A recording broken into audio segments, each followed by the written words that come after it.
하백 여러분은 구약 성경에 나타나고 있는 하나님과 연관된 상징들을 얼마나 알고 계시는지요?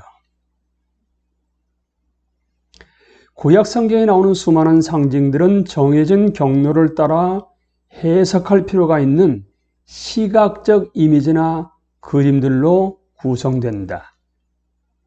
우리는 먼저 하나님에 대한 상징들을 생각해 보고자 한다. 이런 상징들은 하나님에 대한 추상적 진리를 전달하고자 하는 것을 대신하는 기능을 가진다.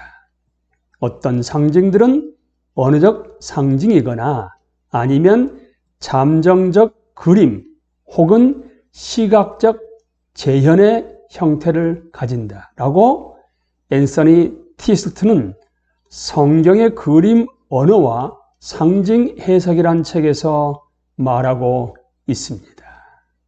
그렇다게 되면 구약 성경에 나오는 하나님을 상징하는 것들은 무엇일까요? 12가지 정도를 함께 나누어 보겠습니다. 목자, 아버지, 왕, 구름과 불기둥, 나팔과 우레, 보좌, 바위, 규 혹은 홀, 무지개, 할례, 진설병, 안식일 등등이 바로 하나님과 연관된 상징들입니다. 하나하나 살펴보실까요?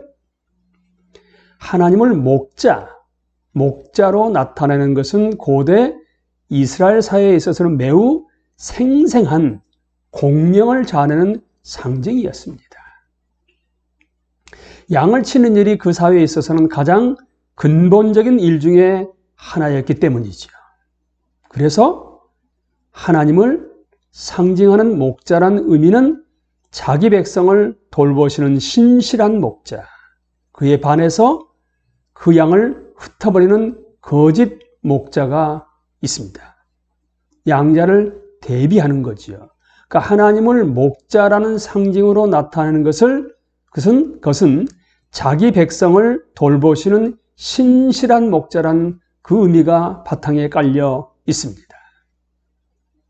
하나님을 목자로 나타낸 것과 대등한 위치에 놓인 또 다른 상징이 바로 여러분 아버지입니다. 여러분은 아버지 하면 어떤 이미지가 머리에 떠오르시는지요? 성경을 통해서 그 아버지의 숨겨진 의미를 이렇게 말씀드릴 수가 있습니다. 아버지가 자식을 긍휼히 여김같이 여호와께서는 자기를 경외하는 자를 긍휼히 여기시나니.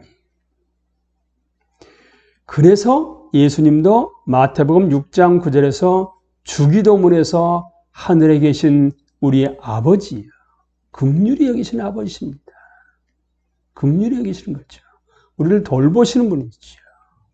그러니까 우리가 가지고 있는 잘못된 아버지상이 아니라 성경에서 말하고 있는, 말씀을 통해서 말하고 있는 아버지상을 가지고 상징을 해석하고 이해해야 하는 것이지요. 하나님을 가리키는 상징 가운데 세 번째 자리에 합당한 상징은 왕일 것이다. 시편의 이사야서에 이렇게 나오죠. 여호와께서는 영원 무궁하도록 왕이시니 영광의 왕이 누구시냐?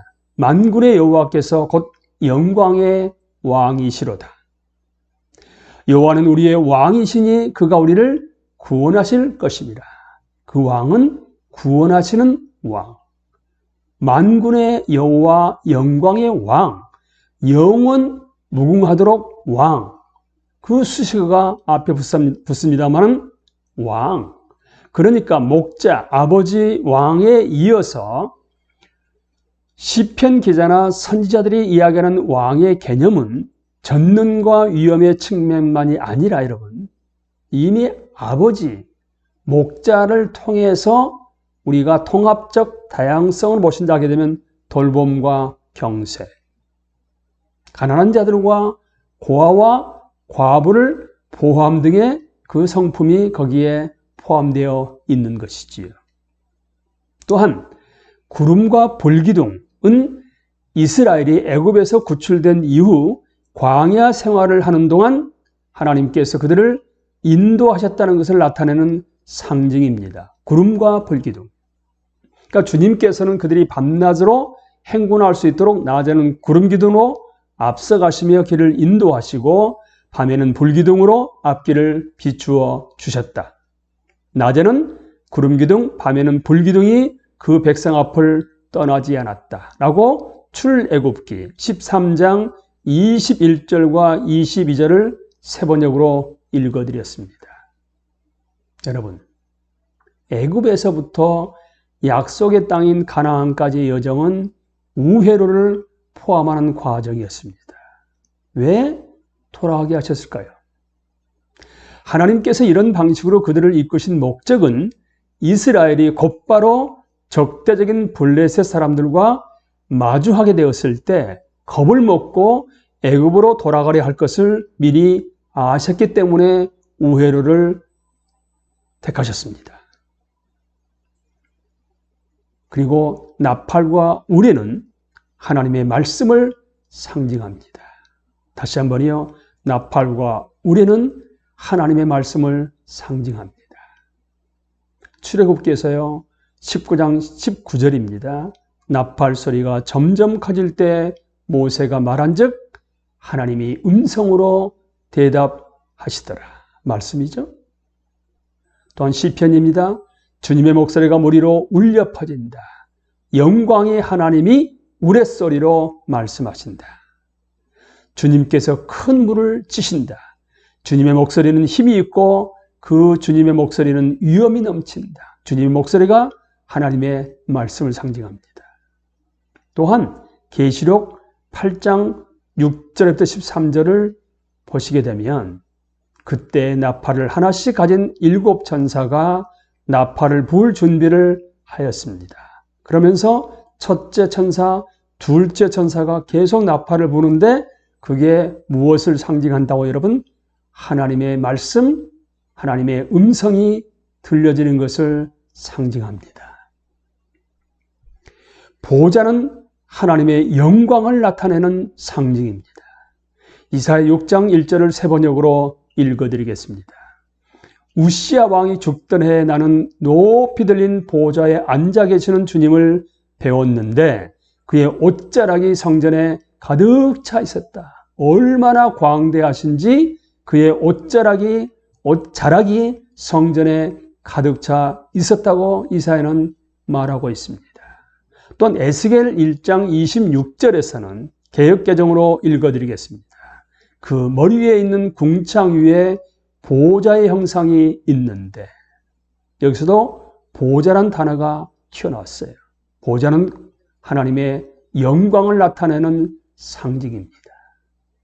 이어서 바위는 하나님의 신실하심과 안정성에 대한 상징입니다. 여호와는 나의 반석이시요 나의 하나님이시요 내가 그 안에 피할 나의 바위시요. 시편 18장 2절을 개역개정으로 읽어드렸습니다. 반석 바위. 하나님의 신실하심과 안전성에 대한 상징입니다. 또한 하나님의 주권을 나타내는 상징으로 규 내지 홀이 사용되고 있습니다. 지팡이죠. 하나님의 주의 보좌는 영원하며 주의 나라의 규는 공평한 규례이시다. 시편 45편 6절 개역개정으로 읽어드렸습니다. 또한 히브리서 1장 8절에서 이렇게 얘기합니다. 아들에 관하여는 하나님의 주의 보좌는 영영하며 주의 나라의 규는 공평한 규이니이다. 규와 홀이 무엇을 상징한다고요? 하나님의 주권을 나타내는 상징입니다. 또한 제의적 상징 가운데서 무지개는 노아와의 언약을 확증하는 상징으로 사용되었습니다. 잘 아시죠? 노아에게 약속하신 하나님의 언약적 약속의 상기물로 사용되었던 무지개. 그러니까 하나님이 재림 때까지는 멸망시키지 않겠다는 그 약속을 떠올릴 수 있는 상기물로서의 무지개를 하나님이 말씀하셨습니다. 할례는 바로 하나님과의 언약 관계를 나타내는 또 하나의 상징이지요. 창세기 17장 11절에서 개역개정으로 읽어드리겠습니다. 너희는 포피를 베어라. 이것이 나와 너희 사이의 언약의 표징이니라. 예레미야 4장 4절에서도 개역개정으로 읽어드리면 이렇습니다. 너희는 스스로 할례를 행하여 너희 마음 가죽을 베고 마음의 할례를 얘기합니다. 육신적인 할례도 중요하지만 더 중요한 부분은 마음의 할례지요. 또한 진설병, 성막과 성전에서 진설병이란 단어가 나오는데요.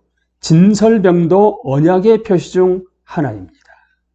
상 위에 진설병을 두어 항상 내 앞에 있게 할지니라. 언약의 표시 중 하나.